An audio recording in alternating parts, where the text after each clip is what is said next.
Welcome to the Church of Thomas. These are readings from Awakenings in an Age of Angels, and this chapter is called Cacao Forest, Slave, Free Food of the One.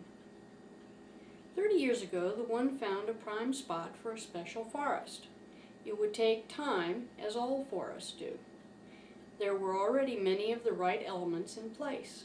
It had a few wild ones of the cacao family already thriving. The cacao tree is the nut tree that has the end product that turns into chocolate. It has been called food of the god, and rightly so. In the wild, it grows in tropical and semi-tropical forests. It is not finicky as long as several elements are present. A sheltered, warm place to start the seedling is the beginning. Then 3 years must pass before it can bear its first fruit.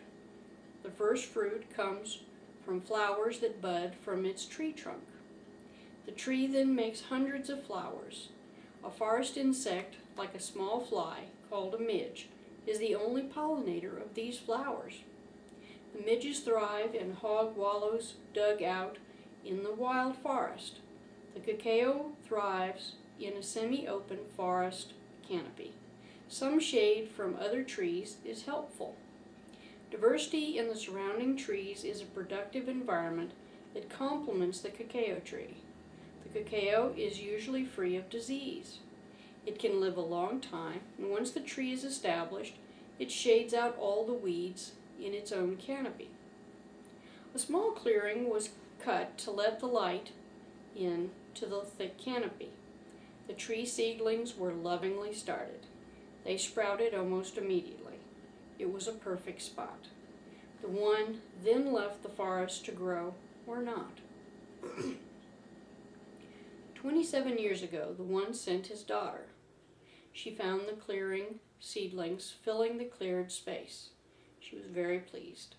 This was going to be one of 5 forests she would inherit. She dedicated this clearing, blessing its good progress. More clearing was gently done. Many existing trees of the forest were left in place. Hog wallows were avoided, and places for other trees were left open for their growth and renewal. The forest had 2 million trees in it. The forest goal was to be mostly cacao tree while preserving wild spaces and original forest trees. She cleared more area and assigned workers to periodically clear, plant, and store the beans. The beans were to be stored in anticipation of the daughter's return. She told them how to cultivate the new trees properly. The workers were excited. They were partners with her in this grand, long-term project. She told them to respect the wild trees and leave the hogs alone. She told them not to try and make the forest floor tidy by filling in the wallows. They were not to use pesticides to kill the bugs. She explained it was not meant to be a park, but an ecosystem. She came back 20 years ago. Things were going well. She gave more encouragement. She helped to clear more space for the cacaos to grow. The assigned workers were doing a good job saving the beans. The wallows were intact. And in the new plantings, growth was steady. The diverse trees were in a good balance with the new plantings, and the workers had built small cabins to live in the forest. She smiled to herself. Claiming a space was done respectfully, was encouraged. She saw that they had hired new workers as the need had arisen. She thought this initiative was a good sign. Of the 5 forests she had a hand in, this one was doing the best. She had high hopes of reaching the goals the One hoped to achieve. The One had other projects for the daughter to work. At the 10-year-ago mark, when the first chocolate was meant to be produced, an unforeseen interference kept the daughter from coming back. She was not there to teach the workers the next step. She would have taught them how to make the food of God from the saved beans. As a result, the workers were not properly encouraged, and there was no mid-course correction. There was no sharing of the knowledge of how to make the chocolate.